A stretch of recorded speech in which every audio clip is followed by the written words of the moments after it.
आज हम स्टार्ट करेंगे डायग्नोसिस ऑफ प्रेगनेंसी। प्रेगनेंसी को हम किस तरह डायग्नोस करते हैं। एक तो हमें सिम्टम से पता चलता है कि ये प्रेगनेंसी का सिम्टम है। जिस तरह के हमारे पास हुआ एमेनोरिया, सबसे पहले lack of menstrual cycle, amenorrhoea हो गया।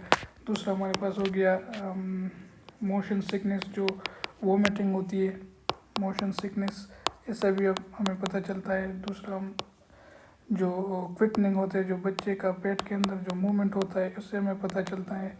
तीसरा जो फैटीग होता है, माँ को जो थकावट होती है, इससे हमें पता चलता है।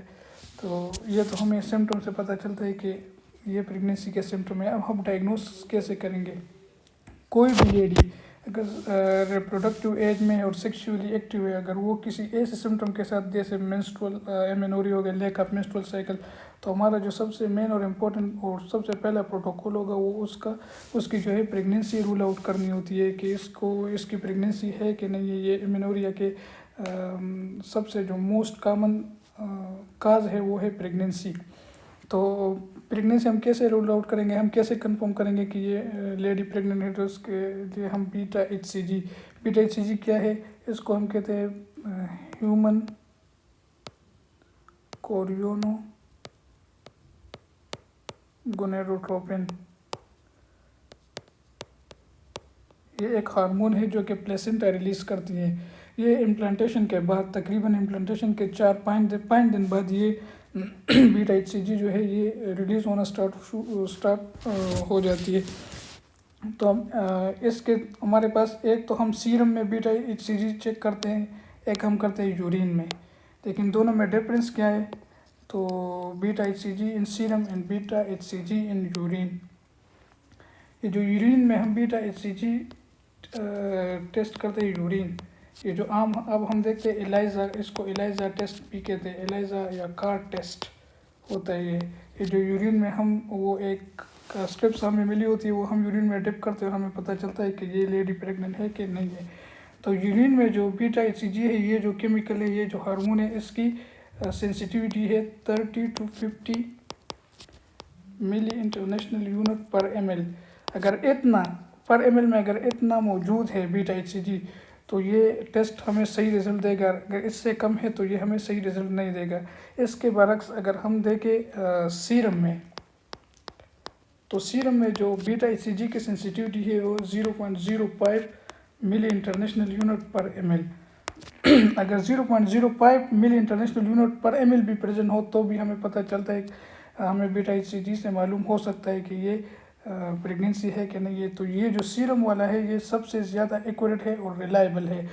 बीटा एचसीजी जो आमतौर पर हम करते हैं वो यूरिन में करते हैं, लेकिन इसके लिए हमें इतना लेवल का होना ज़रूरी है कि 30 to 50 मिली इंटरनेशनल यूनिट पर ml हो यूरिन में, तब पता चलेगा कि प्रेगनेंसी है कि नहीं है।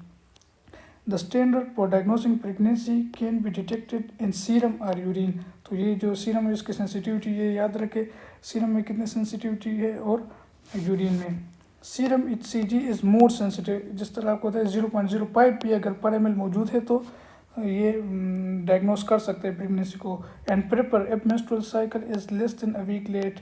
अगर किसी लेडी के मेंस्ट्रुअल साइकिल जो है, अगर नॉर्मली उसको महीने के 3 तारीख को मेंसेस आते हैं, अगर फॉर एग्ज़ाम्पल 3 अगस्त को आए थे, अब 3 सितंबर है लेकिन मेंसेस नहीं आए, तो अगर 3 सितंबर से लेके 10 सितंबर तक, मतलब एक लेस देन 1 वीक भी लेट हो तो भी इस दौरान में भी हमें पता चल जाता है कि ये लेडी प्रेग्नेंट है सीरम एचसीजी से, अगर less than a week late menses हो। ये जैसे आपको पहले बताया, produce by placenta, it peaks at 100,000 mil international unit by 10 weeks. तो ये जो बीटा एचसीजी है ये पहले ट्राइमेस्टर में, जो फर्स्ट ट्राइमेस्टर है इसमें ये प्रोग्रेसिवली बढ़ती है, इसका जो लेवल है प्रोग्रेसिवली बढ़ता है। फिर जो सेकंड ट्राइमेस्टर होता है इसमें ये प्रोग्रेसिवली डिक्रीज होता है, और by the end of second trimester 18 to 20 weeks ये जो बीटा एचसीजी है ये तकरीबन नॉर्मल हो जाती है, ख़त्म हो जाती है। ये जो पीक आया था ये ख़त्म हो जाता है। Decrease through the second trimester, level ups in the third trimester. HCG level double approximately every 48 hour. ये जो एचसीजी का लेवल है ये हर 48 घंटे बाद डबल हो जाती है अगर नॉर्मल प्रेगनेंसी है। तो अगर हमारे पास इसकी रिकॉर्डिंग मौजूद है, हम हर 48 घंटे बाद इसकी रिकॉर्डिंग लेते हैं। अगर ये इसमें कोई कमी आती है या इसमें कोई ज़्यादती आती है तो ये हमें किस तरफ ले जाते हैं, डायग्नोसिस की तरफ।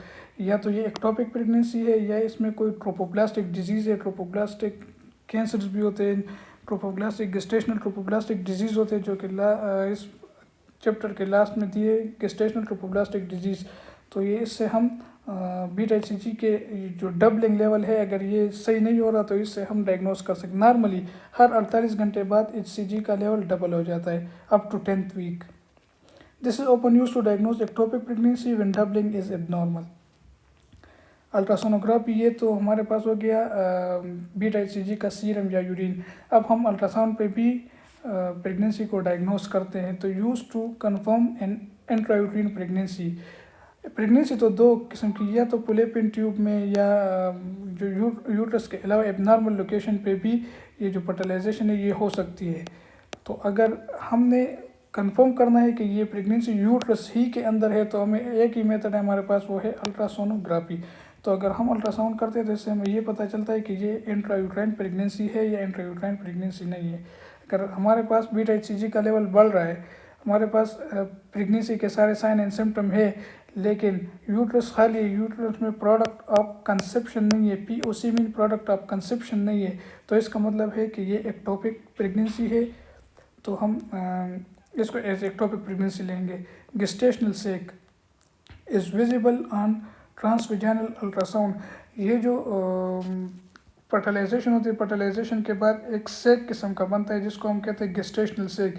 इसमें एक पोल होता है जिसको हम कहते हैं फीटल पोल, जहाँ से फीटल बनेगा, इसको फीटल पोल कहते हैं। और ये जो पूरा सेक नज़र आता है इसको हम गेस्टेशनल सेक कहते हैं।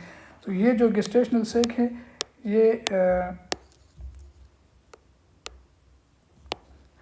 हम ट्रांसवेजाइनल अल्ट्रासाउंड क्या होती है, इसमें हम ये जो ट्रांसड्यूसर है वो वेजाइना के ज़रिए एंटर करते हैं और फिर इस उधर अल्ट्रासाउंड मशीन पे हम यूट्रस के अंदर देखते हैं, तो इसको हम ट्रांसवेजाइनल अल्ट्रासाउंड। तो ट्रांसवेजाइनल अल्ट्रासाउंड पे हमें गेस्टेशनल का जो सेक है ये नज़र आएगा 5 वीक में। और ये एब्डोमिनल अल्ट्रासाउंड पे, जो एब्डोमिनल अल्ट्रासाउंड हम करते हैं, इस पर ये नज़र आएगा 6 वीक पे, 1 वीक लेट। तो अगर हमने गेस्टेशनल सेक या फीटल पोल देखना है तो ये कब नज़र आएगा, एब्डोमिनल अल्ट्रासाउंड पे 6 week, gestational ultrasound transvaginal ultrasound पे ये आएगा 5 वीक। बीटा-HCG in the range of 1000 to 1500 milli international unit पर ml। इतना अगर बीटा-HCG का लेवल है तब हम अल्ट्रासाउंड करेंगे और हमें पता चलेगा कि ये इंट्रायूट्राइन प्रेगनेंसी है। गेस्टेशनल सेक भी हमें नज़र आएगा। हम एक्टोपिक प्रेगनेंसी को भी रूल आउट करते हैं।